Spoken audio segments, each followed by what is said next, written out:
Hi there, my name is Kay Moon, and I'm a twin soul channel and Western astrologer.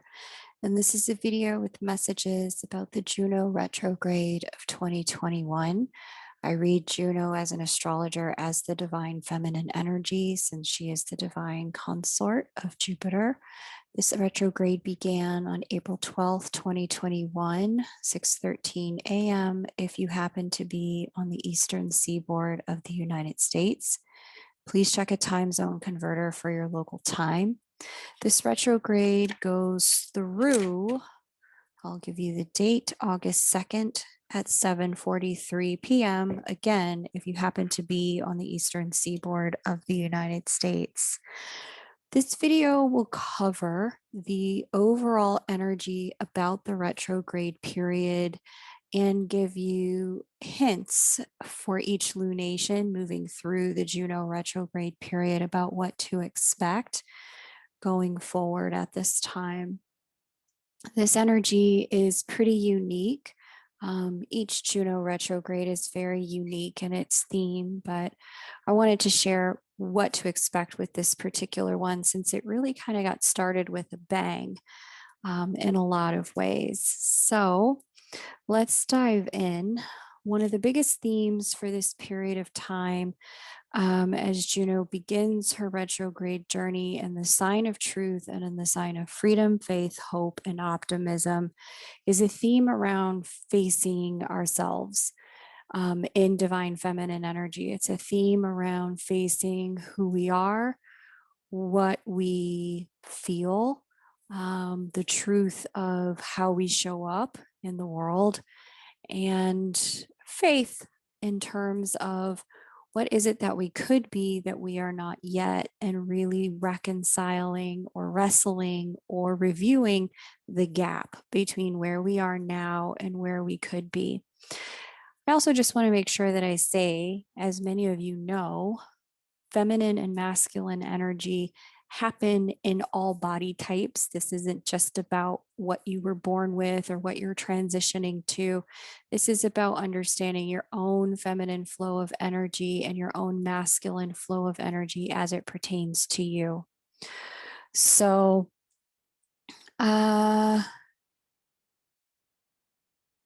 let's dive into the energies here. Because it's happening in Sagittarius, there's an overall energy here, but what's also an energy here around facing self. But what's also interesting is that this marks the kind of completion or the beginning of the completion of a union window between divine counterparts that opened up, I would say, last December. As that union window, maybe even November, October, if you recall, at that period of time listening to those videos, that window really began to open. And the energy started to build and build and build as we moved into December, January, and February. With this particular union window, as I mentioned, divine masculine energy here, Jupiter, was placed harmoniously via what we as astrologers call a sextile. They're 60 degrees apart between divine feminine and divine masculine. And they rolled together from about late October, beginning of November, into this early May time. At the end of April, we marked the final chapter of them rolling together through the sky in this harmonious configuration, because now he's going to carry his journey forward before he turns retrograde shortly, and she will begin her journey backwards as they move into less and less and less harmonious angles to one another for a period of time. They will come back into harmony, never fear, but this marks the beginning of a period of time where each one will be called in a very different direction. So if you're already feeling that energy, note that it's here in the sky. You're not crazy. It is certainly something that is in unfoldment at this time. Okay, let's talk about some of the themes, some of the other themes here. There's certainly a theme because this really occurred on April 12th. The moon was in Aries, the sun was in Aries. It was 24 hours after the Aries new moon.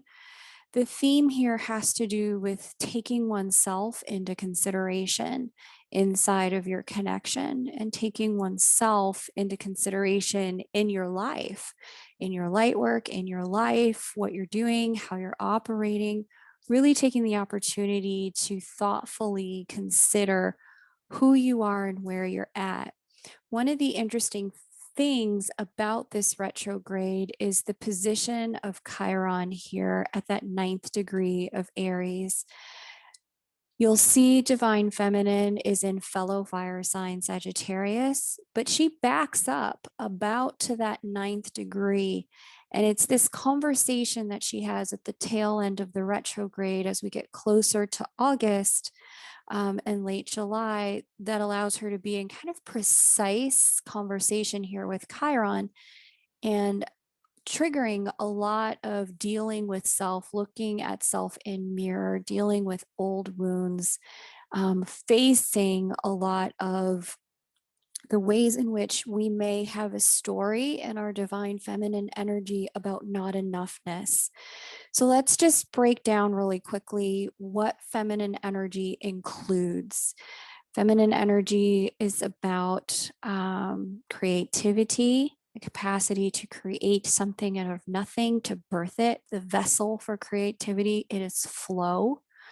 It is flexibility. It's the way the water moves in any direction and has the ability to flex and flow. Feminine energy is also about that receptivity, our capacity to receive rather than project and give. It's that capacity to take in and draw inward to self. Feminine energy is also the gifting of the sense of tempest and storm. It's that sense of the uncontrollable. It's that sense of that which is unpredictable. It moves in a non-linear fashion, so not moving in a direct line, but in maybe a cyclical fashion or some other form of non-linearity. And it's these aspects of ourselves that during this period of retrograde will have the opportunity to get healing and to receive upgrades as we face ourselves and look at how can we heal those parts of who we are. So we also have some themes here at the start of this retrograde that I want to point out that will mark the energy overall in this retrograde. So the first one is a trine. So keep your eyes up here at the top of your screen. Here's divine feminine. At the moment of coming into retrograde, she's having the following conversation. She's opposing Mars. Mars can represent her ambition. And this is an aspect of tension, but in the way that I read, Mars can also represent the soulmate masculine energy. Okay. Then we also have sextile to Jupiter, which is a harmonious conversation. This represents divine masculine energy and expansion. It also represents more faith, more hope, more optimism, opportunity.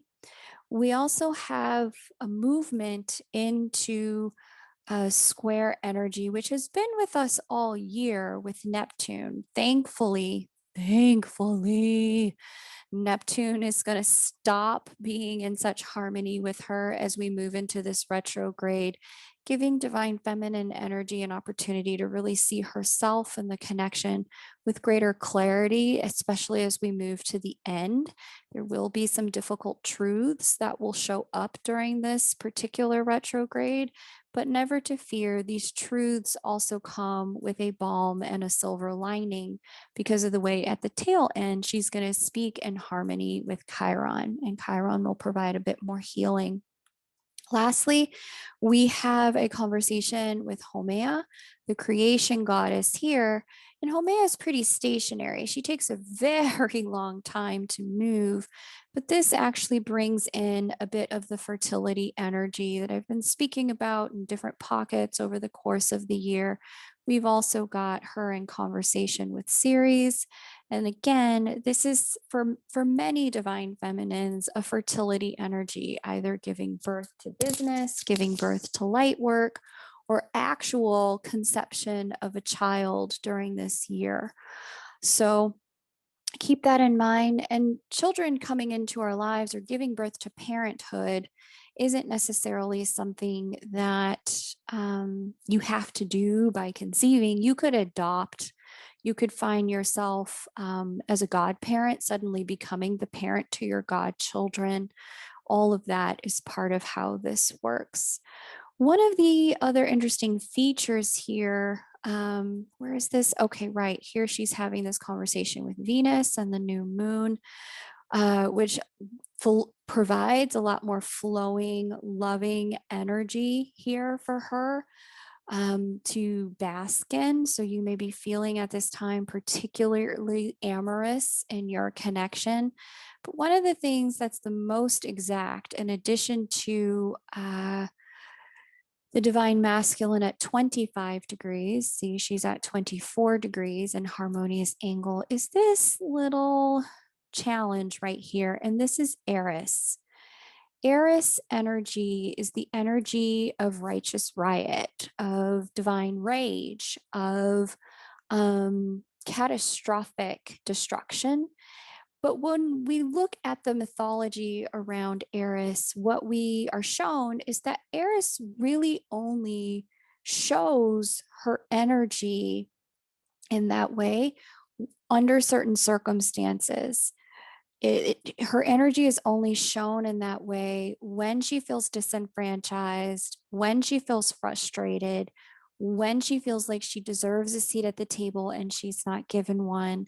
Because of the way she's sitting in harmony with divine feminine, two things are true. One, there's a real clarity about the power of divine femininity at this time. And two, if there's a sensation of being not recognized, not acknowledged by others in your own divine feminine energy, there's a real sensation at this time of growing resentment. And I want to talk about this in particular because of the way she's going retrograde, because she's the first to move out of harmonious connection with divine masculine, because she draws back and she's sitting in harmony with Eris.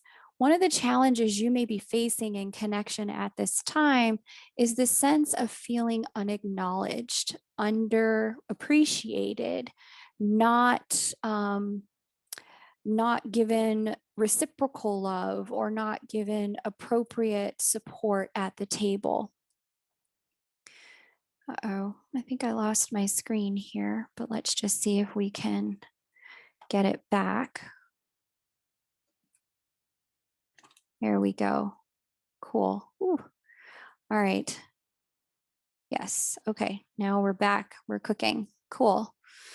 And so, if that's an experience that you're having where you're watching the unconditional love that you felt so much turn into distaste, disdain, disinterest, frustration, and even growing in further in that direction to be full on resentment, full on wanting to see them suffer in the way that you feel you have suffered, because this is Eris's energy. She's very retaliatory.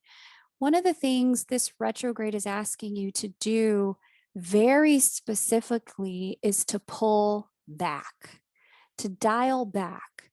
If you have been giving, all of your half of the energy, so to speak, and your twin is only giving this much energy up to this point, and more than just doing your part of things, you're now pushing into their part of things to give. Hopefully that's a good visual. I know this just looks like scribbles, but hopefully you got what I was trying to do there. you're giving past your boundary point and you're starting to feel resentful, this is when it's time to protect the love in its purity, face that truth, and pull back. Acknowledge that you've done what you could do, you've given what you could give. There is nothing more for you to do, and surrender to where the connection is at this time, and face that even at your best efforts, you can't control this. And this is the lesson of divine feminine and masculine sign Sagittarius. The lesson is that we can't control this. We can't control where connection is going, what the connection is going to teach us. We can't control how other people receive us in their own divine feminine energy. And we can't leverage our masculine energy to run roughshod over somebody else's, the way someone else is handling the connection. All we can do is surrender out of love for them, love for ourselves. If where they're at isn't showing up, then what there is for you to do if you've hit that boundary line of resentment is to pull back, is to honor yourself that you've done what you could do for now. And now it's time to self-soothe, self-care, self-assess, and take care of self. And use your own masculine energy to begin the process of cradling your own feminine energy. And so that's a big piece of this journey, because given the way the divine feminine is speaking to Aries, it's to acknowledge where you feel like there may have been some imbalance for yourself, and then just give yourself permission to not hang out in resentment, to not hang out in frustration and anger and the desire for revenge or to make them hurt the way you've hurt, etc. And this is a specific message for twins who have been in some sort of back and forth situation with their counterpart, or there's a third party involved, or there's some level of just not showing upness. If you're in separation and you're showing up but they are choosing not to engage, this is your message.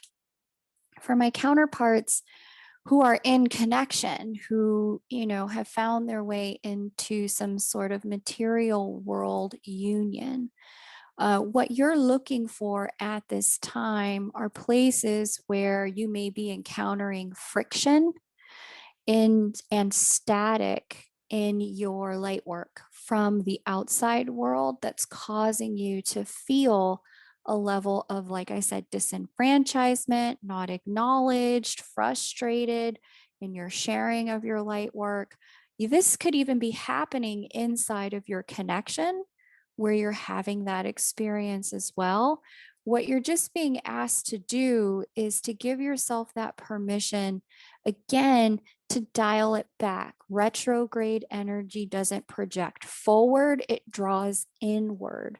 And during this April 12th through August 2nd retrograde, you're invited to draw inward and assess, is where I'm pushing appropriate? Maybe there's something I can do to better align my light work with what audiences are willing to receive.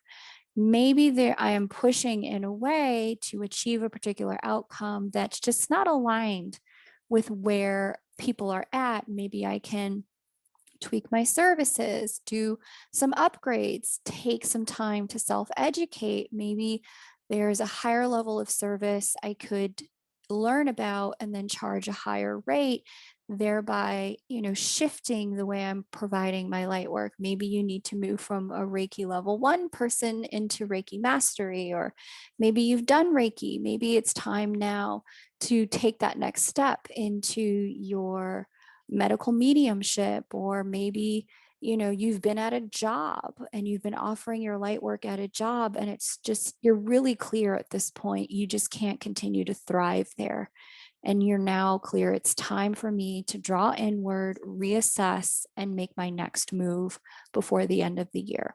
So that's the end overall thematics of this retrograde. I'm going to pause here for a brief commercial, and I'm going to get into the minutia, some of the nitty gritty of each of the new and full moons that we have coming up, and some of the thematics that you can expect as we walk into the next 4 months. If you're already hearing things that resonate for you and you're new to the channel, I highly invite you to subscribe. I'm here on the new and full moons, delivering information about the energies facing collective and divine counterpart light workers. And in addition to that, I've just opened up the June calendar. So if you know during this upcoming eclipse season, if you happen to be a Sag or a Gemini or a Taurus or a Scorpio, because we do start the Taurus Scorpio eclipse season this year, you're going to find that having a reading and looking at those eclipse dates will help you better prepare for what kind of changes to expect in your individual life. I'm over at kmoonastro.com. Feel free to book a reading, and let's have a short commercial break. If you're willing to watch, it absolutely helps the channel and helps me provide this information going forward. Thanks so much. Amazing. Thank you. If you watched, I appreciate it. Okay, let's dive in. If you haven't already hit the like button, but you're still hanging out with me, I highly encourage you to hit that like button. It'll help the algorithm know that, content from me is something you want to continue to see, and it'll place it in your feed where you can find it over time. All right, let's dive into where we began. That new moon in Aries, we pretty much covered that. That was the overarching energy at the very beginning. And one thing that I didn't talk about that I really want to touch on is that the start of this began with some super intense energy with Pluto square moon and Venus square Pluto. This was physically passionate, emotionally intense kind of energy that really would have kind of knocked your socks off, blown you away, in one way or the other. It really helps if you know the sign placement for Pluto, which is Capricorn, if you know the house placement for your natal Pluto and the house placement for your natal Aries. Um, because in Capricorn, where Pluto sits, in Aries, those are the two areas of life where you would have felt this push pull, really difficult shifting energy at the beginning of the Juno retrograde, the tension, which really would have let you know, okay, this is where we need to focus. This is where the work is. This is where I need to give attention during this retrograde. So again, if you want to have a look at this for your chart, definitely kmoonastro.com. That's how you book a reading with me. Now, the reason why this is significant is because at the tail end of this particular retrograde, we have a Pluto conjunction to the moon at the tail end of this retrograde with the full moon in Aquarius. And we'll get there in a moment. That's all the way out in late July. But because this retrograde begins and ends with extreme Pluto moon contacts, expect the entire retrograde to be marked by emotions that run really high.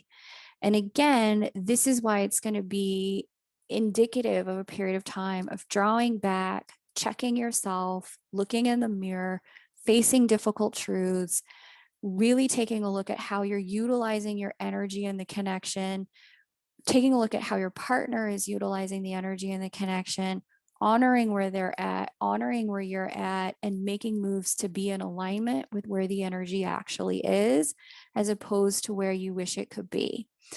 That's kind of one of the signature energies here with the Pluto moon square. It's really paying attention to difficult truths rather than strong arming our way into getting the outcome that we want from other people. Pluto moon square conjunct opposition does have a really manipulative energy, but that manipulation comes from fear. It comes from an unwillingness to face things that are difficult to see. And if you can dig down underneath that desire to win an outcome or wrestle an outcome out of someone, get them to do, get them to be, get them to give, and deal with, well, if that doesn't happen, what do I have to face? What's the difficult truth that I would rather not see if I just surrender to the fact that those outcomes aren't here? If you can get yourself to face those things, you'll be in a much better place once this retrograde concludes to step into a completely different chapter, because we do have a new chapter of union energy opening as we get into 2022, and it is big, it's huge, it's significant. We haven't seen energy like this since 2015, 2016, and this really is very much preparation for it. Let's get into some of the other energies. So that was one significant piece at the Aries full moon. I want to go ahead and look at, or the Aries new moon. I want to take a look at that Scorpio full moon for us, because that was a passageway I saw a lot of my clients struggle with. And you don't have to have been a Scorpio for that to have been a really heavy period of time. That Scorpio full moon took place on April 26th at 11:31 p.m. So let's go ahead and look at it now. One of the things you may have noticed during this period of time is there was about a roughly 40-day window at the tail end of 2012. Sorry, 2020, a 40-day window where the divine feminine passed through the sign of Scorpio. And if you were with me back then, you probably remember me talking about how this was a resurrection transit, that it was going to be rough. There were going to be some dark truths to face, some dark places we might walk through, but that at the tail end of that, once we hit that 0-degree mark of Sagittarius, we would be in a brand new energy. And that happened on the solstice when we got into that brand new energy. But roughly, I would say the month of November all the way into December was a very difficult passageway for the divine feminine energy. The resurgence of themes from that period of time is what may have come up at the tail end of April. So think back. What were you facing? What was going on? What were the themes you were dealing with? Those issues were things that you were invited to revisit right as we hit that April 26th Scorpio full moon. All right. Okay, cool. So that was that Scorpio full moon period. Let's dig into what happens next. What happens after this? Because this was, like I said, a very significant time. If you haven't watched that video, I recommend you go back and you listen to the Scorpio full moon videos, specifically for light workers and twin souls, because it'll give you just the sense of what the energy is bringing forward for you, because this energy kind of, like I said, demarcates where we're all headed over the course of this retrograde window, because it's so close to the very beginning of it. Other energies here, as I mentioned, we have this Aries speaking just too loudly for my comfort to the divine feminine. Same with Neptune, once again too loudly for my comfort. I really like divine masculine continuing to speak in harmony with divine feminine here at the 27th degree of Aquarius, but you can already see they've pulled apart by 4 degrees. They used to be walking in lockstep. Now she's 4 degrees behind, withdrawing more of her energy, and she's just going to continue to dial backwards for a bit. We have the most surprising and shocking day of the year on approach, with Sun conjunct Uranus on the Saturday following this particular full moon. And this would have provided some surprises in a lot of ways in the arena of depending upon where it sat in your chart, where Taurus sits in your chart, this surprise could have come from just about any area of life. It's really good to know your house placements, which is based on your birth time, in order to be able to know what to look for. Let's dive into the new moon in Taurus, which is the next lunation to show up. And that new moon in Taurus actually occurs, just so you have it, on May 11th. And that is at 2:59 p.m. Great. All right. Let me just make sure we're still recording. Yeah, cool. Because Taurus is the first feminine sign of the zodiac, this is what I call the divine feminine's new moon. So we had the divine masculine's new moon on April 11th. Aries is the first masculine sign of the zodiac. It is followed by the first feminine sign of the zodiac. That's on May 11th. And that's Taurus. The new moon happens on May 11th. What we have at this lunation to pay attention to for divine counterparts is here's our divine feminine. She's now a full 8 degrees away from where the divine masculine has been seated. This is the furthest away she has been since fall of 2020. They've been in closer energy prior to that. This would be considered a time of integration when twins move apart, when they start the process after they've come together and then they begin to pull apart. This is a period of time of integrating the light codes, integrating the informational and energetic exchange that each of you has created in your coming togetherness. And some of you, because it was a sextile, you weren't pushed together. And I talked about this in other videos, that there are periods of time where the universe just really throws you in one another's face and forces you, like really pushes you together. Now, what you do with that is up to you. It's just like, if you push two kids together at the high school dance and you shout dance at them, there's a likelihood that they'll dance, but there's also a likelihood one of them will barf on the other and run away. So, what you do with the energy once it's happening is really, kind of up to you guys. But because the energy is now pulling and stretching the connection, it's giving space for each one of you to start the process of integration. You may notice during this time that, you just don't feel their energy in the same way. You don't feel connected in the same way. You don't feel the connection itself in the same way. They may, have started the process of saying, hey, I just got some other things I'm really called to focus on and or do. I can't really do this thing with us at this time. For whatever reason, I just wasn't able to bring it together at this time. All of that, all good. There's nothing going on here that I see as challenging. It just looks like this is energy where the universe is saying, okay, guys, we gave you an opportunity for some spiritual union, some physical union energy. Now it's time to come out of the pool. And this is mom pulling you out of the swimming pool, applying more sunscreen, drying you off, making sure you get a sandwich before you jump back in. Okay.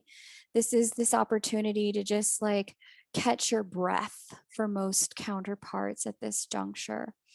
So know that at the new moon in Taurus, if that pulling apart is happening, what I'm seeing at this particular time, especially because the soulmate feminine is in a square, she's inharmonious to divine masculine. For those of you in triangulated situations, I don't really see a counterpart showing up at this particular time moving into your territory. This does happen later though, and that's all if and only if you're in a triangulated situation. A lot of you just aren't, so you can just skip that part. Let's move on to the full moon in Sagittarius. I'll be doing a deeper dive on that divine feminine's new moon when we get there. But for now, let's move on to the next one. The full moon in Sagittarius happens on May 26th, and that will be at 7:13 a.m. And this also coincides with a lunar eclipse that happens 6 minutes later. So same day, same time, basically. Here we go, divine feminine energy at the 18th degree of Sagittarius. And she's now pretty far apart from divine masculine energy. They're 15 degrees away. This is no longer what we as astrologers would consider a harmonious placement. At this time, the full moon in Sagittarius, this is coinciding with a lunar eclipse. Lunar eclipses portend endings and closings, but eclipses never work alone. They always work in tandem. And so it will behoove you at this time as we get into the end of May and the beginning of eclipse season. It would really behoove you to take a listen to the video linked below about the Sag Gemini eclipse cycle, because in those two videos, the one for light workers and channeled messages for twin souls, you'll better understand how this cycle is benefiting your connection and what it's trying to do for you personally on an individual level.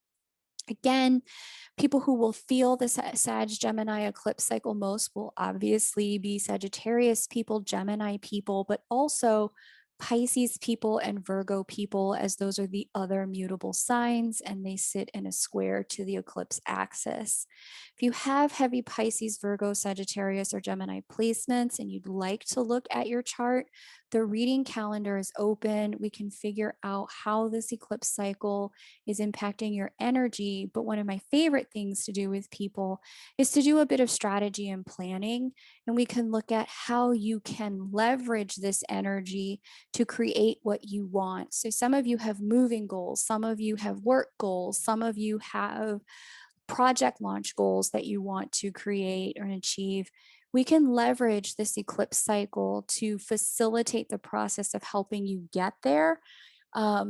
If you're able to focus on that, you're not necessarily in crisis. But if you have crisis stuff going on, we can definitely untangle that and actually look at, okay, what's the lesson here? How can you leverage the lesson to take that quantum leap forward as well? Again, you can book me over at kmoonastro.com. What we have going on in addition to that is Venus opposing Juno conjunct Mercury.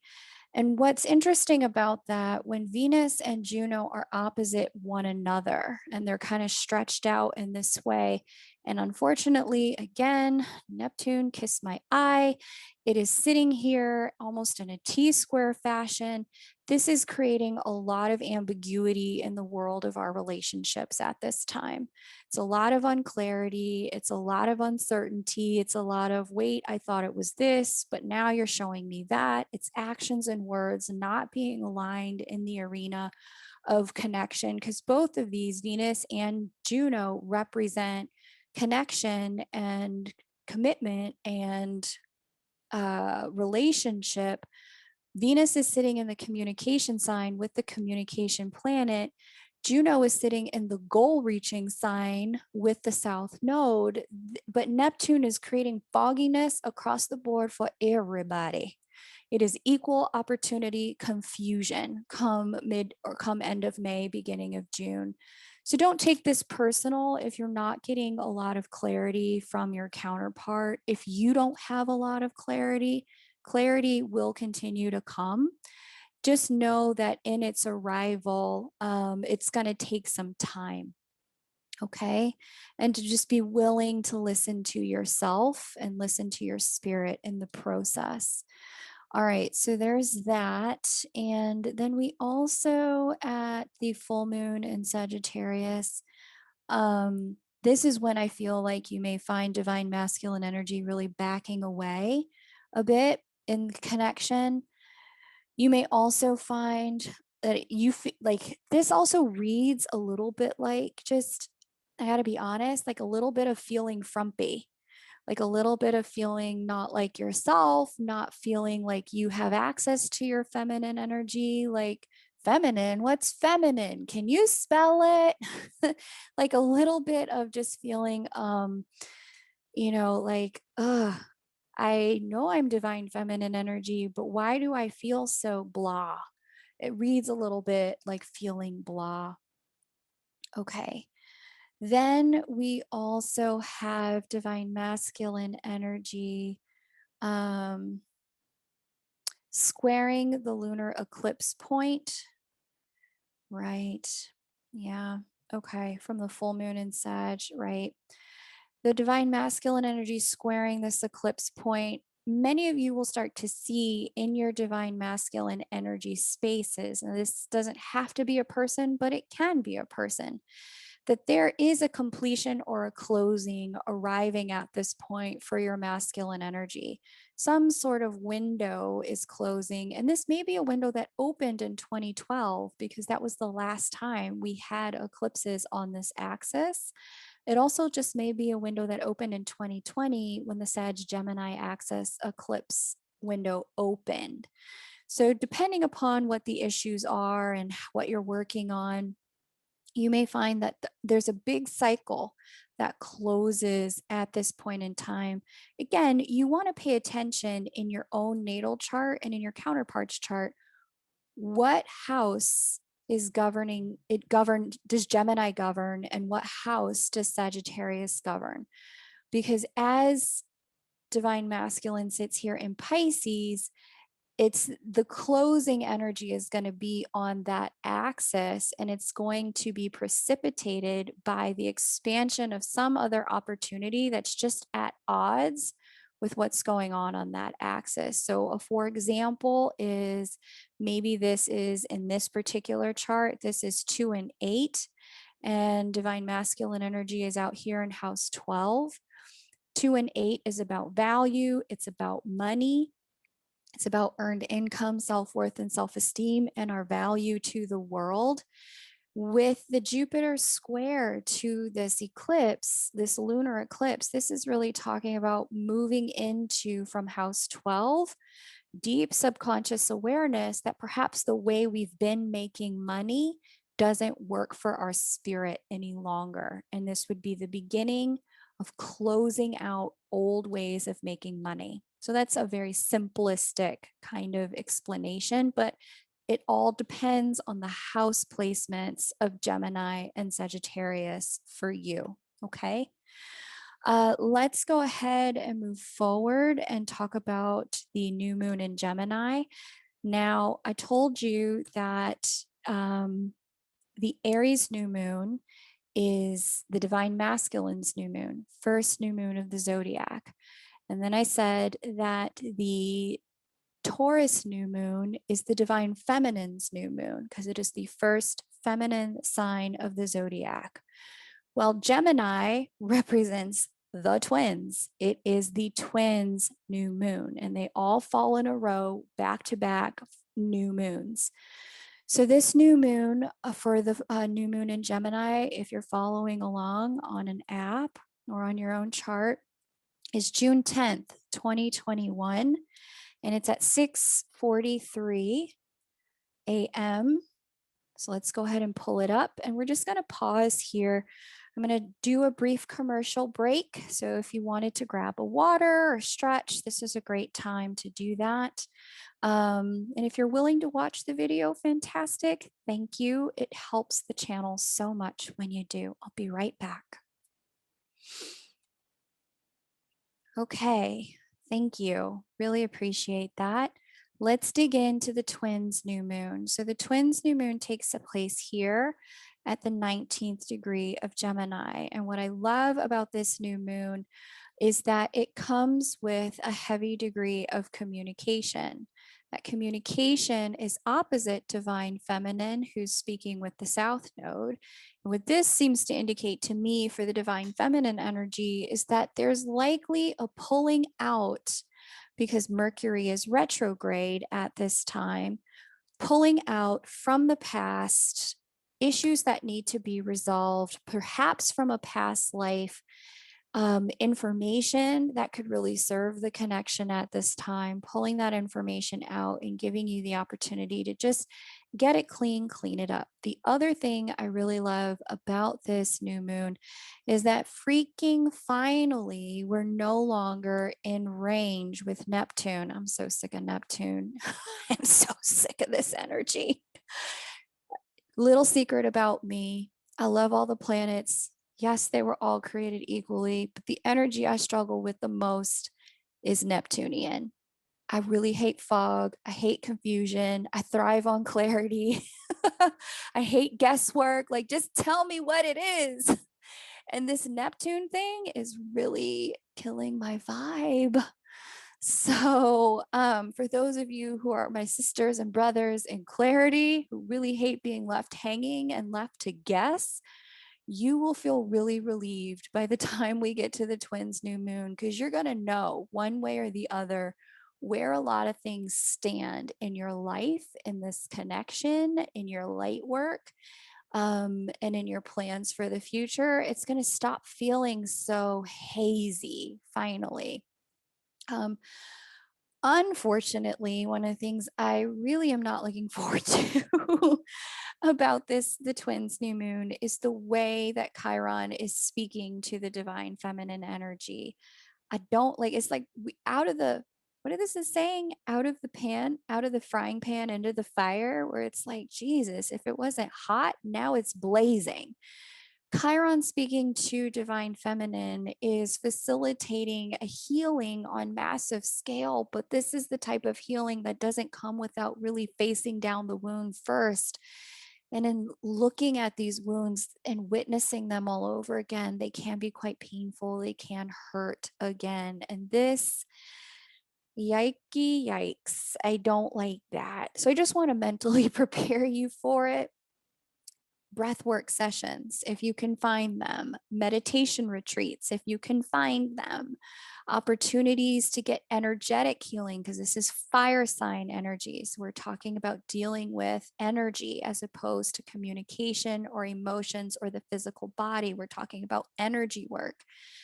Plan out getting loads of energy healing come June, because we're all probably going to need it at that time. Wounds will be up, triggers will be up, but not in a bad way, just in a feeling really tender kind of way.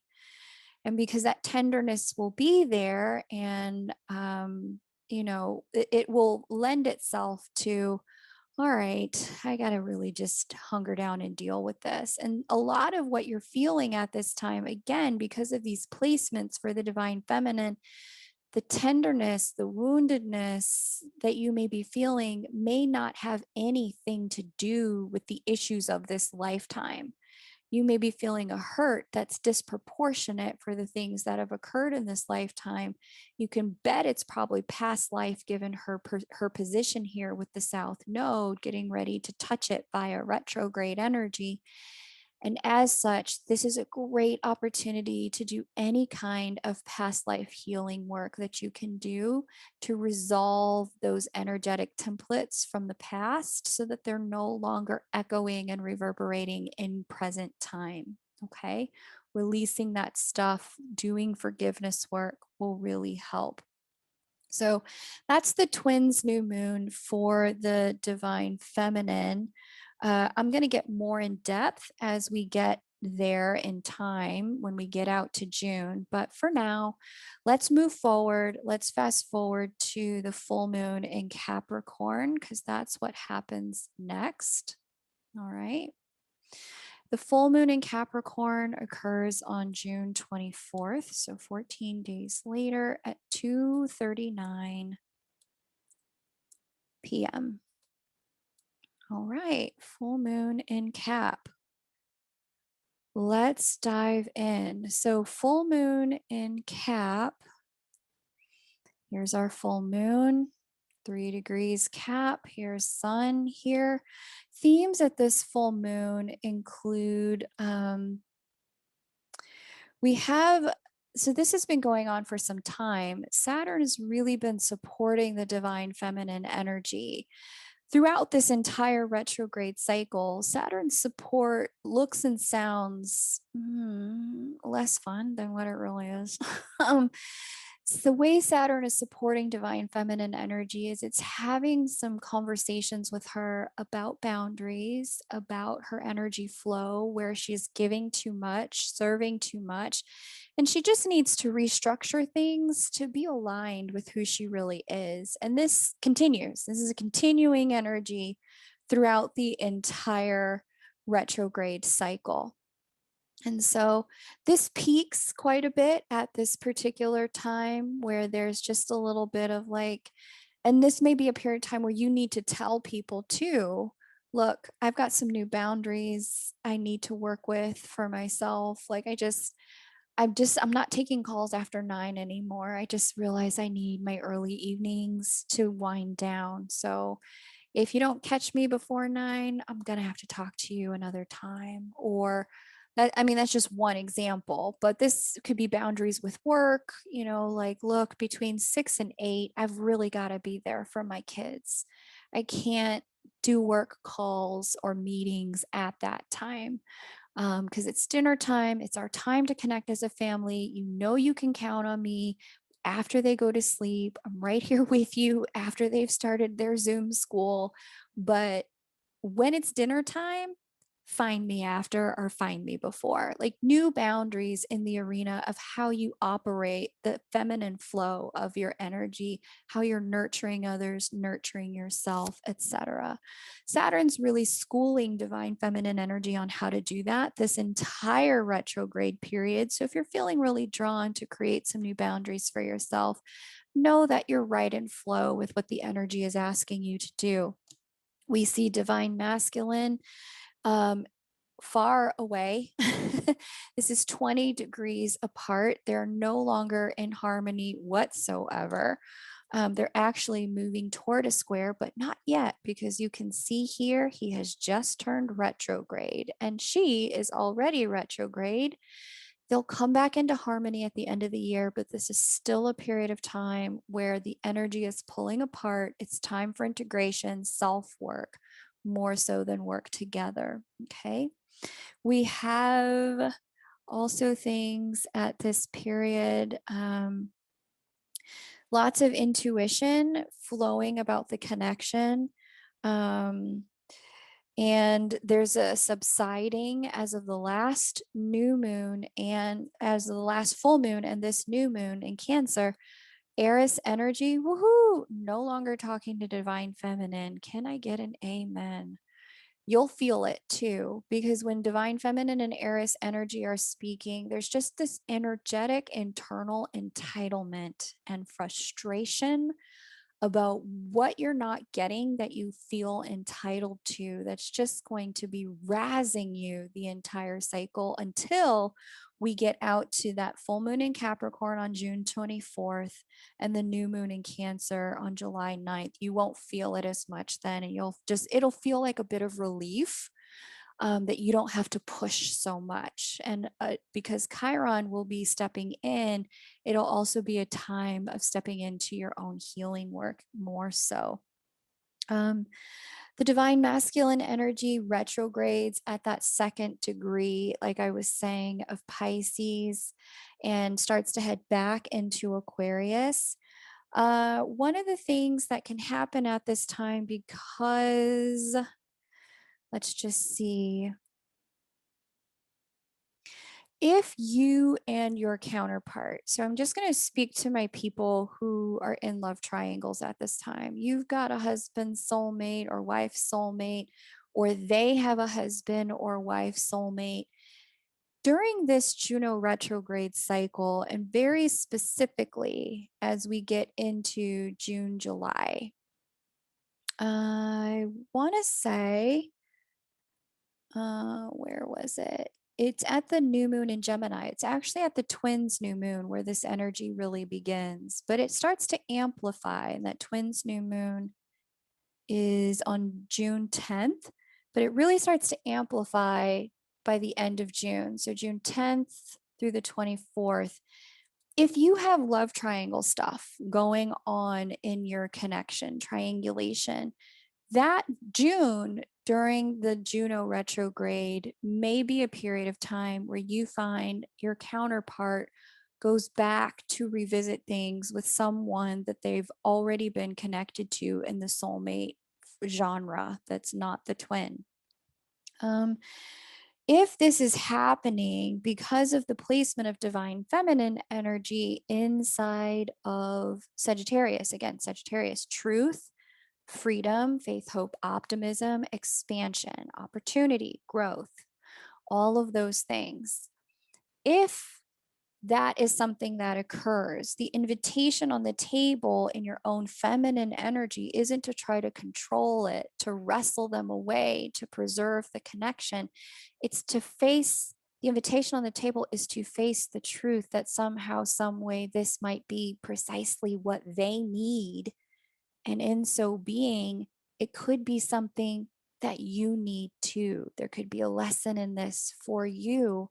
And the greater invitation, if you're willing to take this even further, is to see if in this really high vibrational divine feminine energy in Sagittarius, see if you can bless it. See if you can find for yourself why this is necessary in their process of their walk with the divine.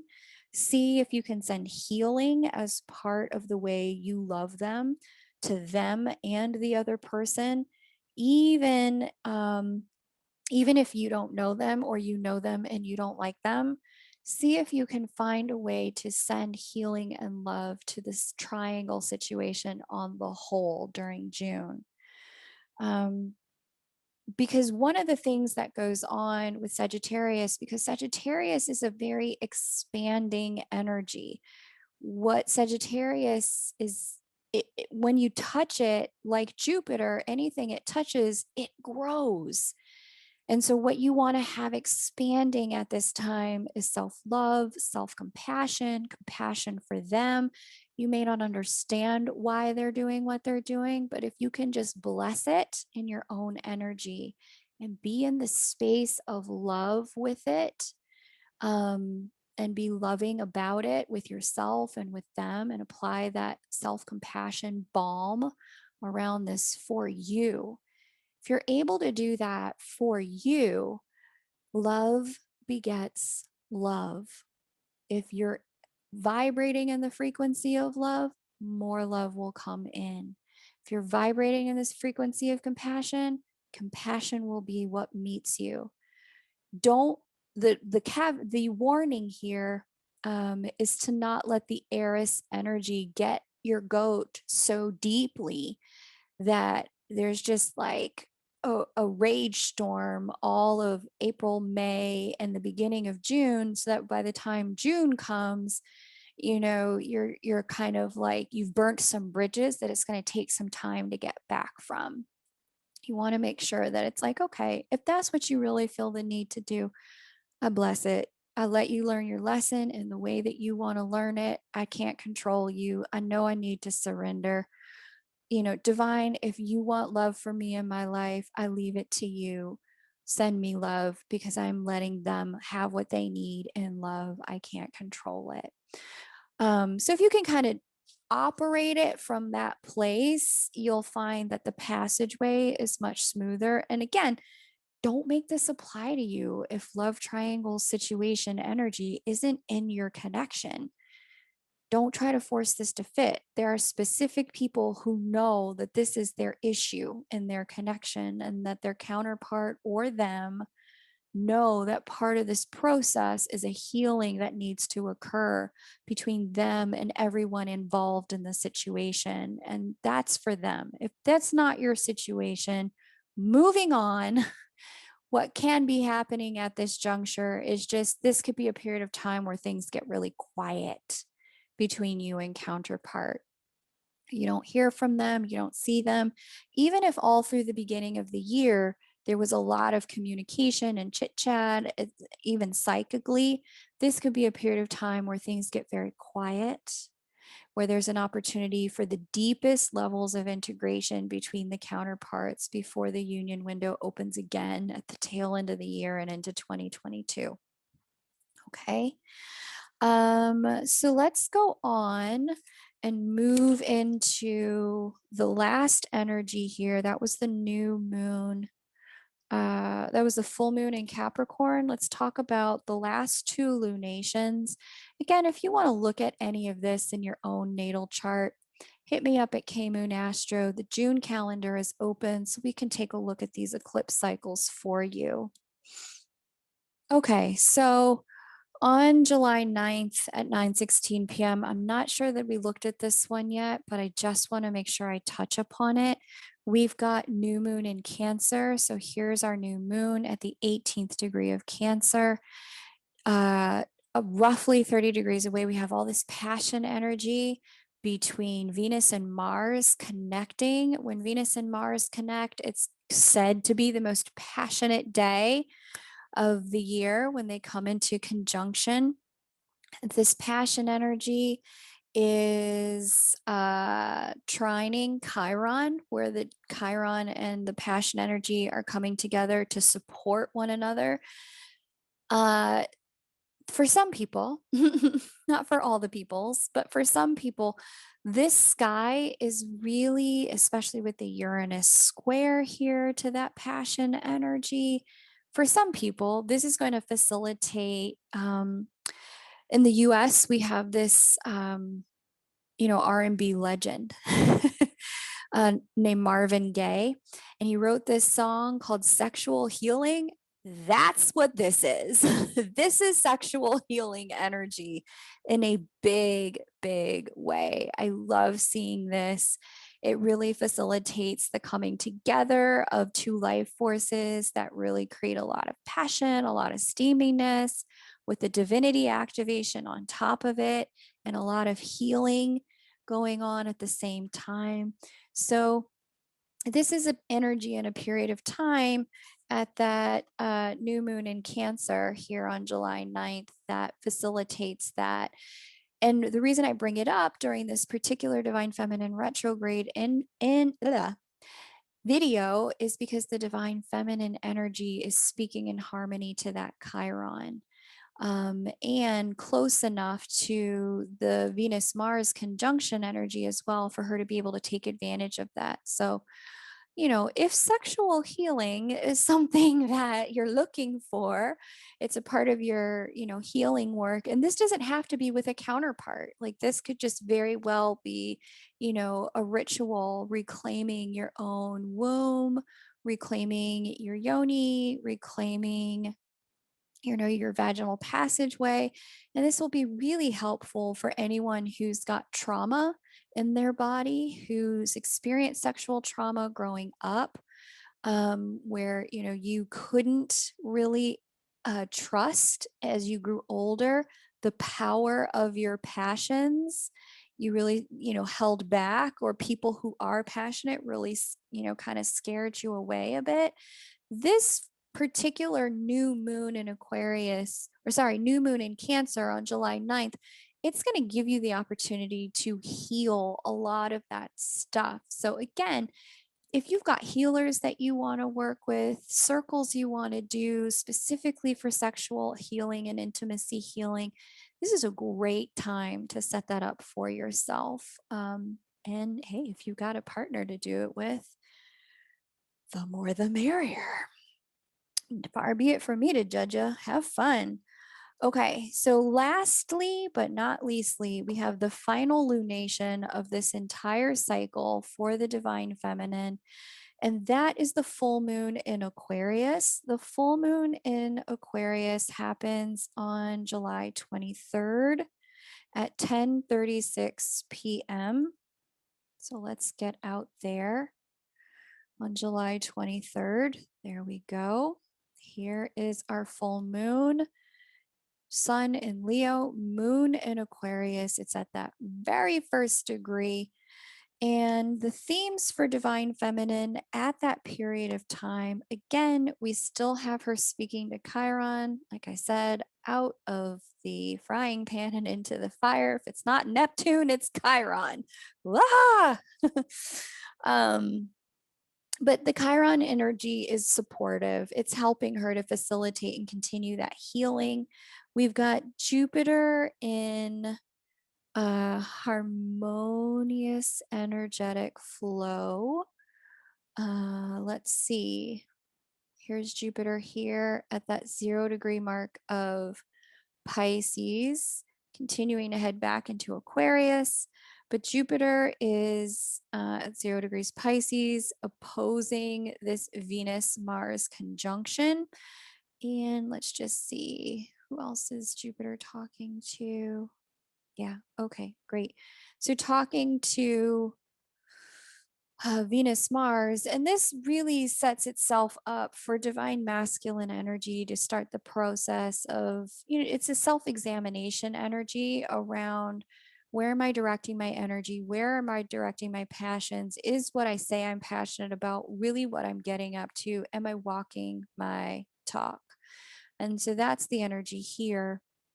I would also say, because Juno is square to Venus to a degree here, there's like glue energy still isn't really present in the connection. But here's what I'll tell you. And this is why I said, you know what? If you, those of you who are dealing with triangles, find that midsummer in June, your person says, oh, I need to go over here and be with this person who's not you. Watch this, because that harmonious energy that happened between divine masculine and soulmate energy midsummer flows out of harmony by July. It lasts all of 2 minutes, but if you get into a place of, and I will rip their connection to shreds, they will feel my wrath, which Eris will want you to do. And for good reason. If you're not feeling acknowledged in your connection, the Eris energy will provoke that kind of feel my wrath kind of rise in energy. But the whole thing will probably be done by July, August. Like it comes and goes that quickly. And so it's just really important to be mindful of how these energies flow and not let them get the best of us. One of the things I can see is that if that should happen back in June, or if that didn't happen back in June, you're not in a triangulated situation. This is a period of time where, in your divine masculine energy, it may have felt really right to start something new, a new project. And again, this is water energy, feeling energy when they were in harmony, only for come late July, beginning of August, in your own divine masculine energy, you start second guessing yourself. Why did I do this? What am I doing this for? Is this even right? Do I have the energy for it? You do. Just keep going. Give yourself permission to look past this period of time of second guessing and keep going, because you will find that the harmonious energy will pick back up for this project, and this new direction for yourself once we get into the fall. But for right now, um, you know, let the soul searching happen if it came up, but don't try to, change your direction just because of a spot of soul searching showed up for you. Okay. Now, the final thing that we have here that I mentioned at the beginning of this video is Pluto conjunct this full moon. Now, we had Pluto talking to the new moon in Aries that began the cycle by square. Now we have Pluto talking to the full moon in Aquarius, talking by conjunction. Again, passion energy, could be a little manipulation energy. Fears are up for a lot of people at this time. Fears and anxieties, questions and concerns, insecurities are up, and you may start to see people do what they do when they get afraid. Do they try to clamp down and control? Do they add more, gasoline to the fire to just create chaos? What do people do? What do you do? So whatever it is during this period of time at the end of July, just know that the energy will be intense. You can and will survive it. We all will. And that the intensity of the energy is just asking us to pay attention, to where we need to let go and be in deeper surrender. Okay. So if you've heard some things that resonate for you in this video, I invite you to hit that like button. If you're new to the channel, welcome and subscribe. I'm here every new and full moon, and I'll be doing deep dives on each of these new and full moons as we move toward them over the next 4 months. And if you want to take a look at your own chart to see how this energy is going to manifest for you given your circumstance, kmoonastro.com, you know where to find me. Welcome again to all the new subscribers. If you haven't already hit the subscribe button, please do. And I will see you in the next video. Take great care and bye for now.